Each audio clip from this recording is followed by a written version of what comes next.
I also just want to be a capable human being. You know, I have a son that's 13, and the other day we were playing football, and now his favorite thing, he goes, let's do hitting drills. And he's like charging me as hard as he can, like trying to tackle me. And I like most dads out there, like, oh, I couldn't take that. I'm like, let's go, bro. Like, you know, he's only 13, but he's coming at me as hard as he can. And like, that was something like, I'm glad I trained to be a little bit bulletproof. A barbell snatch. When would you ever lift something up and then lower your body at the same time? You would clean and press, you know what I mean? But it's a sport movement, and it is very artificial. You know, I'd rather get someone's muscle clean to go up versus their power snatch or their hang snatch or something like that, you know? You mentioned jiu-jitsu, and I think a lot of first responders just immediately go like the martial arts route, like, I gotta get in shape, I'm gonna do jiu-jitsu. From someone who's done jiu-jitsu for 14 years, I will tell you this, it is super important, but what is more important, in my opinion, is strength and capability. You can take somebody who is an animal athlete and they can be 4 weeks into jiu-jitsu and they can destroy somebody who's been training for 5 or 6 years sometimes. Yeah, it might not be technically sound, but because they are bigger, stronger, more explosive, you know, they call it the gentle art, jiu-jitsu. It is not always gentle, and when you're using it in the street, you need to be a savage.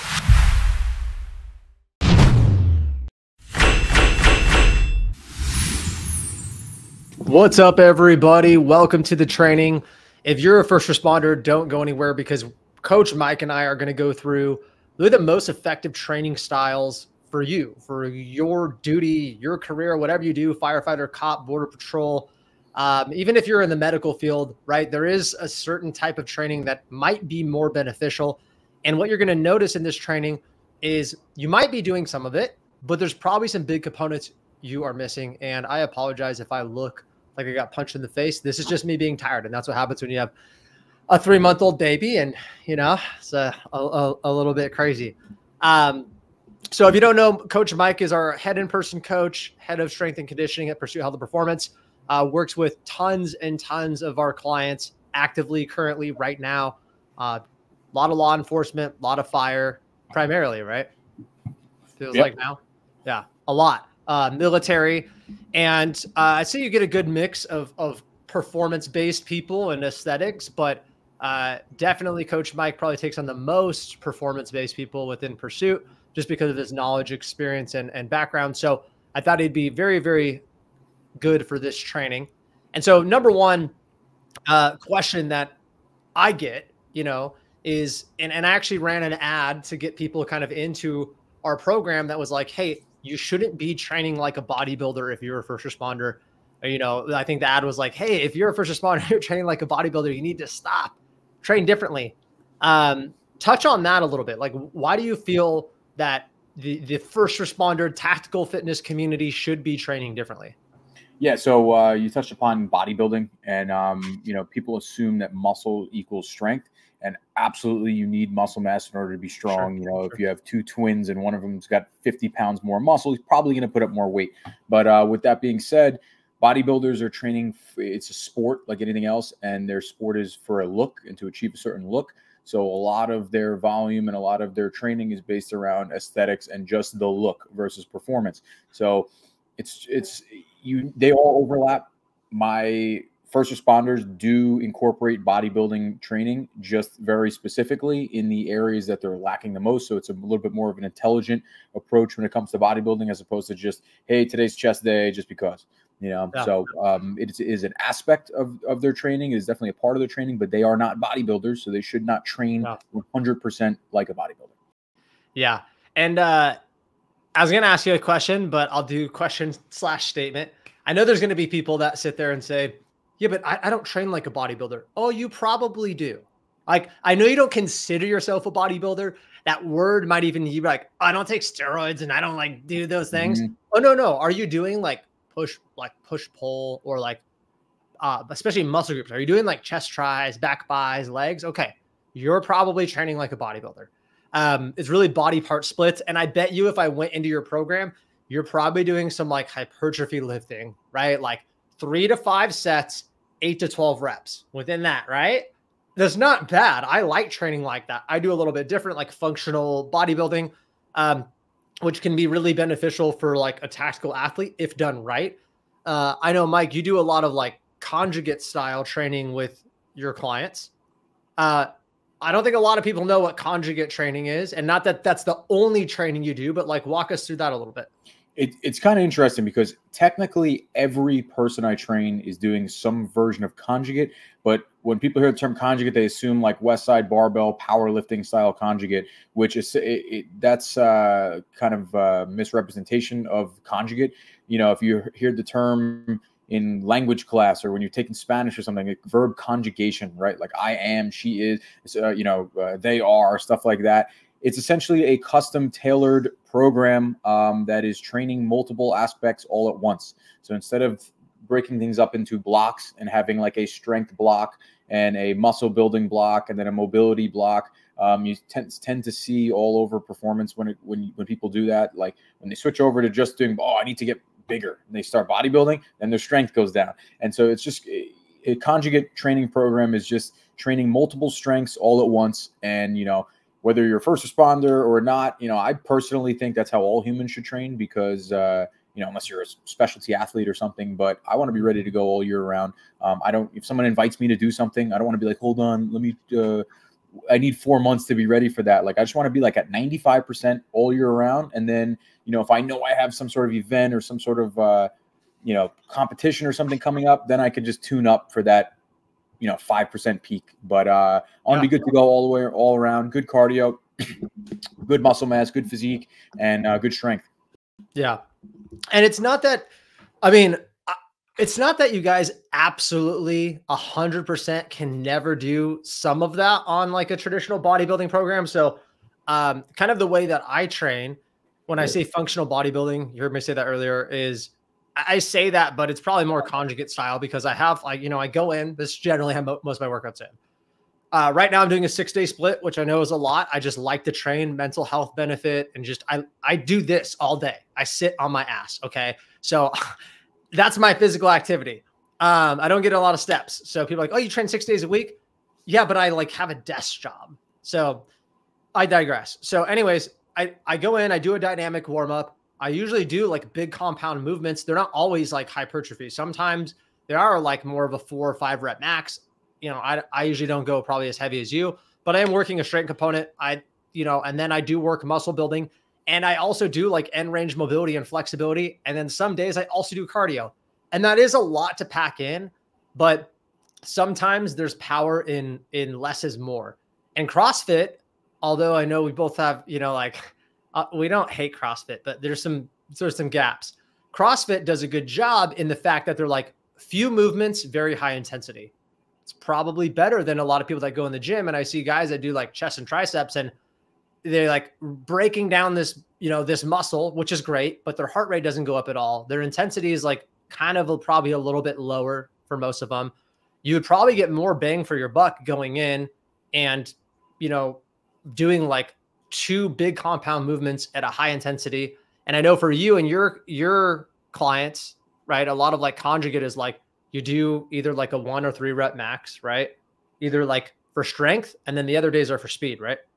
Yeah, or it depends on the person and what they specifically need. Sometimes you have people that are super explosive and they have no strength.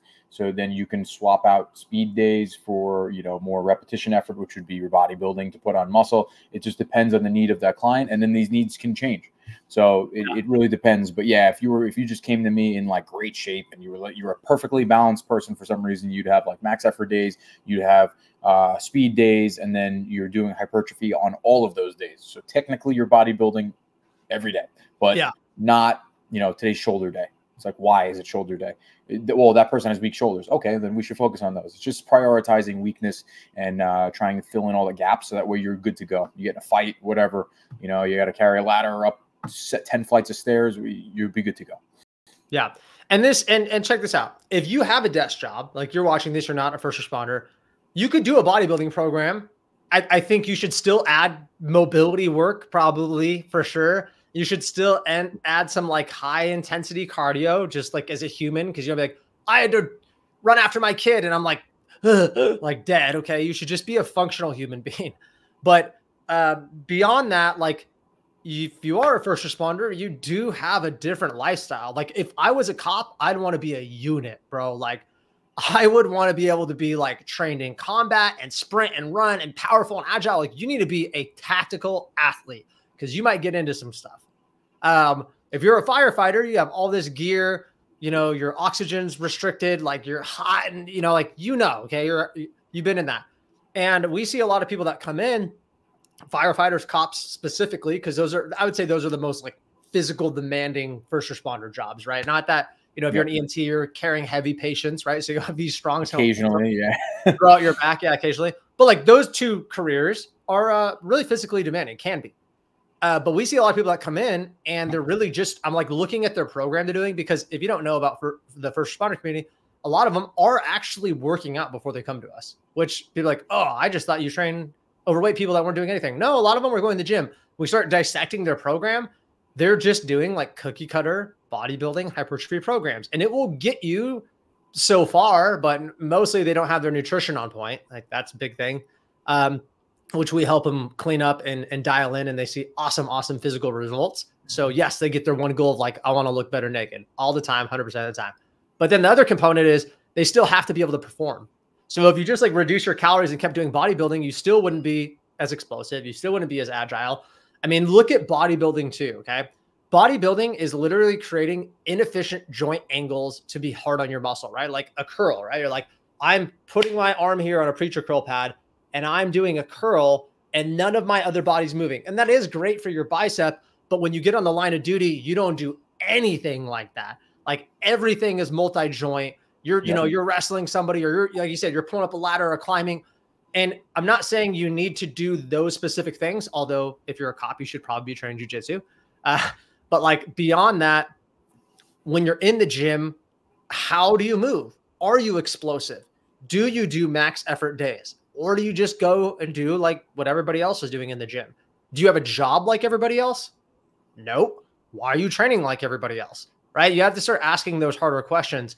And it doesn't mean you can't have the bodybuilding component to it, because I like lifting hypertrophy. I like having a great physique. It's very important to me. Like, you know, but I also want to be a little bit athletic. I don't need to be. I freaking sit at a desk, guys. Okay. I have zero desire, but like Mike said, I also just want to be a capable human being. You know, I have a son that's 13, and the other day we were playing football, and now his favorite thing, he goes, let's do hitting drills. Like, you know, he's 13, so he doesn't get hurt. Right? He's like this little Gumby, and he's like charging me as hard as he can, like trying to tackle me. And I think most dads out there are like, oh, I couldn't take that. I'm like, let's go, bro. Like, you know, he's only 13, but he's coming at me as hard as he can. And like, that was something where like, I'm glad I trained to be a little bit bulletproof, right? I don't want to be like, and I have injuries. Okay. I've had some major injuries, but I don't want to be the person that's like, I just feel like slow and sluggish. But if you train slow and sluggish, you will feel slow and sluggish, right? So you kind of, I mean, the biggest component that I've seen when I do like conjugate training is I do feel a little more like snappy. I feel like I could punch harder or get up faster or do stuff like that. Absolutely. Yeah. It comes to the brain, you know, that's why, other trainers know, but my Instagram name is the Neuro Strength Coach. And everyone's like, what does that mean? And I'm like, well, everything comes from your brain. Obviously your body plays a huge role into it as well. But, you know, I always make the joke, you know, I'm not the biggest guy, but I usually end up putting more weight than most people that are bigger than me.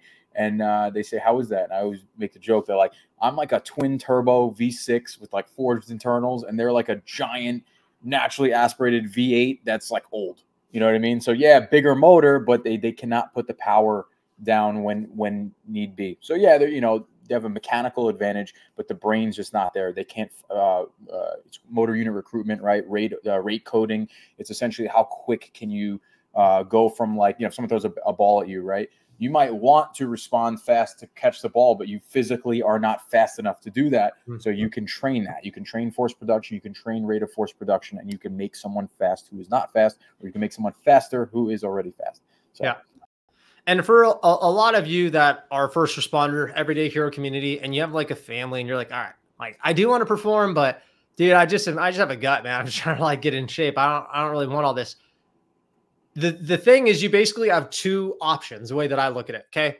Option number one, let's see, this light changes. Ooh, I'll turn it back on. Option number one is you do the traditional route. Okay. You go and you still can lose weight.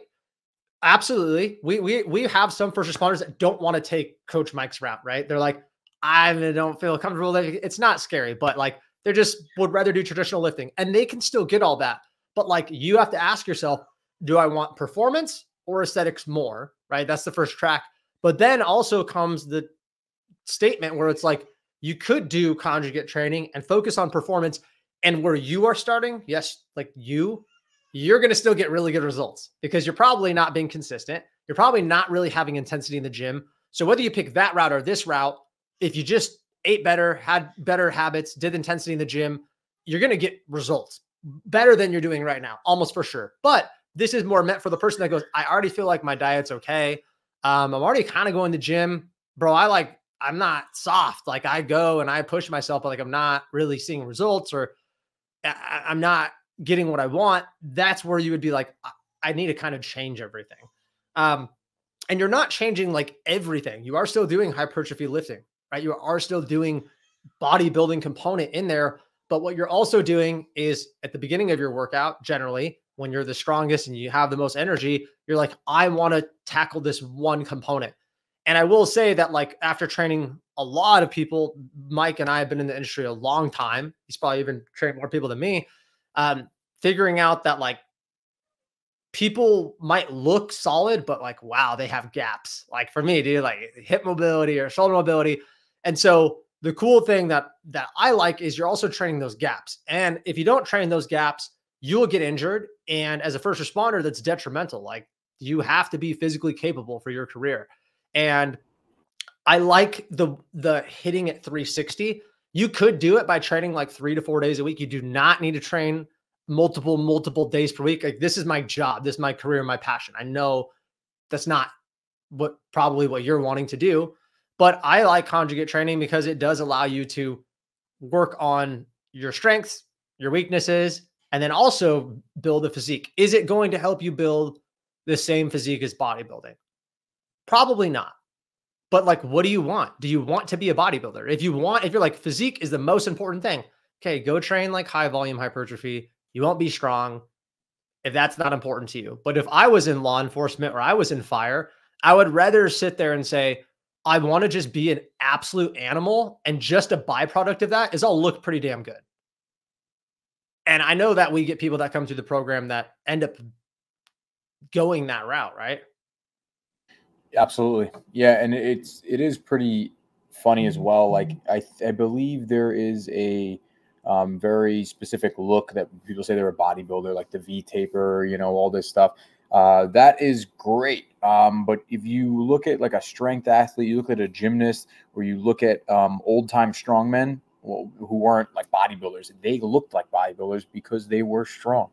So, I'm a firm believer that if you focus on function, you will have the aesthetics. And then you're creating a bulletproof foundation. You're mobile, you're strong in all ranges. You can lift heavy weight. You can lift medium weight super fast. You are essentially like a CrossFit athlete without doing CrossFit. And some of the physiques on them are absolutely impeccable. And, me personally, I train conjugate, but I like the aesthetics as well. So it's on my accessory isn't always based on what I'm weak at. Sometimes it's just aesthetics. Like, yeah, I want a bigger chest. I'm going to throw in some chest, so it's going to be totally custom to the person's goals. And it's very simple to tailor them to somebody, if someone had aesthetic goals as well as function. And that's the way that I train. Yep. And I tell people all the time, like, CrossFitters is very generalization, but let's look at like top level athletes. Like, dude, they look like Greek gods, like Spartan warriors. And really what they're doing too is like, if you dive in super deep to their program, they do a lot of like low end strength stuff. They do a lot of, really their biggest, this is me, tell me if you disagree.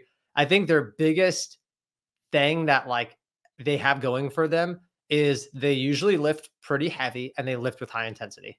Like that's number one. And then number two, most of their stuff is actually pretty explosive. Right? Like you don't go to the commercial gym and people are doing cleans and snatches. Although I don't think those are the most bang for your buck movement, they are still becoming very explosive. They're very powerful. They're strong, like they're multifaceted athletes. And then the ones that do a lot of the gymnastics, like Like I used to follow this guy on Instagram that this guy was just I feel like he could do anything, like handstand walks and push-ups and pull-ups and strict muscle ups and clean freaking 350 pounds. Like it's just insane. And although I would say if you're a tactical athlete, because I know a lot of them join CrossFit gyms, my only gripe and complaint, or biggest gripe and complaint, is I don't think it's structured enough. That'd be number one. And I think there's a lot of movements that like won't be really beneficial for you. Like I think the clean and the snatch, which are pretty main CrossFit movements, are more risk to like beat up your body and possibly get injured than they are like actual production. You would do better doing like dead ball sandbag tosses, pulling sleds, pushing sleds. Like I go every Saturday to the gym and just push down and back sleds. Like I think that's just more real life thing. Like somebody gets shot and you grab them by their vest and you're dragging them backwards. That's a backwards sled drag right there, right? Or picking somebody up and putting them on your shoulder. Like that is a little more transferability than a snatch. It doesn't mean you can't have like lower body explosive power, but I also see a lot of people that go through, remember, these are kind of desk jockey, or they're like, I'm fit, I'm in law enforcement, zero shoulder mobility, go to a CrossFit gym, try to do a snatch, which you have to have a lot of upper body mobility, end up tearing a rotator cuff. And then it's just this like huge snowball effect. Like, why are we doing a snatch? Well, they told me to do a snatch. No, but why? Because my coach told me to. No, why? I don't know. Exact, right? Yeah, when in real life, like obviously a single kettlebell snatch is a different ball game, but we're talking about like a barbell snatch. When would you ever lift something up and then lower your body at the same time? You would clean and press, you know what I mean? But it's a sport movement, and it is very artificial. And I just don't think obviously if you can do them and not get injured, have fun, you enjoy that, that's your sport, that's great. But it doesn't translate to real life as much. I'd rather get someone's muscle clean to go up versus their power snatch or their hang snatch or something like that, So that's my issue with CrossFit. I think it's a little too generalized, and they're taking general people and giving them extreme range, dangerous training that's not going to translate that well. You see this with football all the time too. Everyone's just doing Olympic lifts, and it doesn't translate that well. They're not terrible, but I'd rather put 200 pounds in somebody's squat than increase their snatch. Yeah, exactly. And I mean, if you look at basic movements too, and honestly, this isn't me dogging on CrossFit. I'm just trying to get you guys to see the difference, because I know that's in probably the back of your head, or maybe you went to a CrossFit gym, or you're contemplating going to CrossFit. These are questions you should be asking yourself. But if you don't, I'm putting these light bulbs, like hopefully in your head, so you can start thinking, because what I don't want you doing is like, number one, I don't want you getting hurt no matter what you do. That's really bad. Like it doesn't matter even if you're lifting for aesthetics. An injury is just, sometimes they last forever, and don't be that. I've been that guy. But also if you're only training certain components too, like, for example, I've been to CrossFit gyms and you lift really hard for 45 minutes and you leave, and there's like some rolling out and stuff. There's no like end range mobility, and they're probably getting better, some gyms, but you got to be like, what does my body need? Where are my weakest points? Can I not touch my toes? Okay. We're going to work on your hamstrings, right? But I can run and I'm a cop. Okay. But until you're like so inflexible, you can't touch your toes, you tear your hamstring. Like, you got to look at yourself, and maybe you're at the point where you're like, dude, I'm just out of shape. Like I kind of just feel like I need everything. Well, then you need a program that's going to kind of attack everything in a systemized approach, and also just isn't 100% intensity, right? Like if you do group fitness, and this could be Orange Theory up to CrossFit or anything that, you usually go in and like they say you can keep it at your own pace. But if you're half competitive, and if you're in law enforcement or first responder, I'm just going to say you're probably a little competitive, which is good. Going into those environments and like going balls to the walls when you are not physically ready and capable, it can also be pretty dangerous. So I'd say to wrap it up, the best way to train for a first responder tactical athlete, is number one, a systemized approach. Like you have to know what you're doing and why you're doing it. And if you don't, get somebody like a coach that can explain that to you. Another thing is like creating a program that you can stay consistent with, which heavily has to do with your schedule. But I will say, and I've seen this huge shift, you also need to be like a little bit excited about your program. I know that's not maybe the answer. You're like, but I want to know like the exact movement. No. Get excited about it. Because I will say a lot of people come in, they do traditional bodybuilding, they get on like a conjugate or tactical fitness program with Coach Mike, and they're like, dude, this is awesome. Like it's new, it's fun, it's different. and they look forward to their workouts. When they get a new phase, they're like, dude, like, right. They get pumped. And that is a huge component, because if you are not excited and consistent, and this is the thing, even if you showed up to the gym, what intensity do you think you'll attack your boring ass workout with? Which I just said, intensity was a huge component of what you get out of the gym. Coach Mike and I could go in and I could give it a 4 and he could give it an 8, same weight, same everything. But just like his time under tension or his speed with his reps or his weight selection, like he's going to be like, I got a good workout. Like, right. Doesn't mean the workout wasn't good. It also just means you didn't attack it with intensity. And if you're not mentally pumped about your program. And then the third is law of specificity, which basically means look at the specific thing you're doing. Like, what does your job require or could require? Maybe you're like, I'm in a patrol car all day. And if your job should require or can require you to hand-to-hand combat, train jiu-jitsu. No, we don't do that. Find a freaking local jiu-jitsu. We have guys that train, right? Like on top of their stuff. So go train jiu-jitsu. But then you still need to like get in shape for jiu-jitsu. You know, you still need to be powerful. And then I also understand that if you're watching this, you probably have some aesthetic goals. I get it. You want to look good naked. So your program should not just be about performance. It can be, you could get results, but if I were you, I'd be like, can I do all the things? Yes. But in order to do all the things, you can't just do random stuff. You have to have an actual structured approach, because when we build out programs for our clients, it takes some thought. Like, we got to step back. We sit down, we take hours and hours and program people out and kind of understand, like, it doesn't mean the programs need to be night and day different, but it's like, okay, well, this person has more shoulder mobility, so we're going to put a little bit of that in. Oh, and this person can only work out this time, so we're going to shorten the workouts. And then that's where the customization comes in, and the knowledge of like, how do we make this work for the client? So any last words that you have to kind of give people some advice that are maybe a first responder looking to get on a program? Yeah. You mentioned jiu-jitsu, and I think a lot of first responders just immediately go like the martial arts route. Like, I got to get in shape. I'm going to do jiu-jitsu. From someone who's done jiu-jitsu for 14 years, I will tell you this. It is super important, but what is more important, in my opinion, is strength and capability. You can take somebody who was an animal athlete and they can be 4 weeks into jiu-jitsu and they can destroy somebody who's been training for 5 or 6 years sometimes. Yeah, it might not be technically sound, but because they are bigger, stronger, more explosive, you know, they call it the gentle art. Jiu-jitsu, it is not always gentle, and we're going to be using it in the street. You need to be a savage. So besides that, don't think, 5 days a week jiu-jitsu is going to be like the greatest solution to you as a first responder. You need to get in the gym. You need to get bigger. You need to get stronger. You need to get faster, because trust me, the gym is a controlled environment, and the other guy gives you a high five and a pound, and he's like, all right, ready to grapple. There's no consent in a fight, So the things that you're expecting, like, oh, he's going to grab my, people will bite you. They'll do wacky shit. And you need to be really strong, and you need to be ready for anything, not just sport jiu-jitsu. Yeah, no, 100%. Exactly. I'm glad you touched on that, because I mean, like, right, if you're I'm like 175 pounds. If I was a cop and I was on the street and there's a guy that's like 250 solid muscle, I could be as good as I want to jiu-jitsu. He's probably going to throw me around. Right now, if I was a harder time than you feel in the gym, you're like all confident in the gym. You're like, oh, this is awesome. And then some guy with no experience all of a sudden shuts down all your advances, and you're like, does this work? Yeah. And I will say too, even when I first got into jiu-jitsu, when I used to train actively, I was very strong for my size. And just like, I had guys that were brown belts, like way more tactical than me. Mm-hmm. And I would give them a very, very, very hard time. Some of them I would beat. And I had a wrestling background, but like, if you know anything about wrestling, you're just strong and have really good endurance.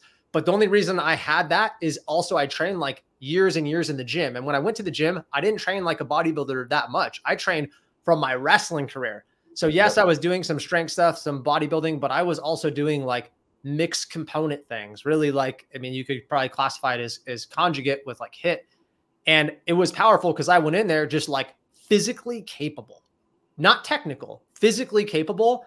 And I just throw around people, even the same weight, because their like strength output was so much lower. And they're like, I'm going to put your arm back here. I'm like, no, you're not. No, right? You're not. I'm pinning your arm down, right? And so they're trying to isolate something. You're like, oh, he wants my arm out. screw that, I'm going to stay tight. And then they're like, what the hell? Why can't I isolate the arm? Like they're trying their move that they know how to do, but they physically cannot exert their will on you. Right. And even if you're in a different career, like let's say you're in fire, because I know those are ones we're talking about, but like I don't know, I'm not a firefighter. I don't know every little scenario you're going to go into, but I would imagine you have to move heavy things like rip a door off, kick a door down, like swing an axe, you know, if somebody's in a car ripping something out, dude, I would want like maximal power output. I would want that capability because you're in these like really time sensitive situations, right? You cannot afford to get tired or the person you're saving. You cannot afford to not be strong. You cannot afford to have crappy endurance. Like those things are going to be built in the gym. Like your body doesn't really know the difference. It's just like, oh, I'm experiencing a stimulus. We've done this before, right? But if you go to the gym and you're like 1, 2 for everything you're doing, and then you go to do that, you're either probably going to get injured or you just won't be able to perform, right? And you might look nice. You might like have like a decent chest or decent arms. Doesn't mean you're weak, but I would make sure that I was, physically capable. And the cool thing is every single person that I think we've trained that's come through and taken the route where they're like, all right, I believe you guys. Okay, I need to train to be physically capable. I need to train performance. They always look better 100% of the time. I don't think anybody's come through and stayed the same or looked worse. They're so much better, but now I look bad. Yeah, no. And that's just as like, that's this physical adaptations, right? Like you will maybe hit a peak where you're like, oh, my physique's kind of tapped out. It's being natural. That's what happens. Like you're not going to make these huge leaps and bounds, but most people that come to us are like, I got a gut, or I want to lose 20 pounds or 40 pounds. And, my cardio sucks. So like the only way to go is up. Okay. So if you just start training like this, you won't have to be the person that like, oh, I'm getting a good physique, but like, I'm still weak, blah, blah, blah. Like I've been there too. And probably like a year ago, I switched my training a lot more to like getting away from bodybuilding and like going into this route. But, that's a whole different story because I also have, years and years and years of like athletics and training in the gym. And the cool thing is if you build a really good base, more on the performance side of things, you're going to be able to kind of do whatever you want. Like Mike's like, oh, I have a vacation coming up, or I have this, or I have this event. It's not this like 6-month training cycle. Like even when I went and said, I want to cycle 100 miles, I trained for 7.5 weeks. Like, because I just was already like so multifaceted and the ride was actually pretty easy. So, that's and never done endurance stuff ever. So hopefully this was insightful, guys. We do these trainings every week. They're streamed in the private Facebook group, YouTube, stuff like that. If you are watching this on YouTube, like, comment, subscribe, share.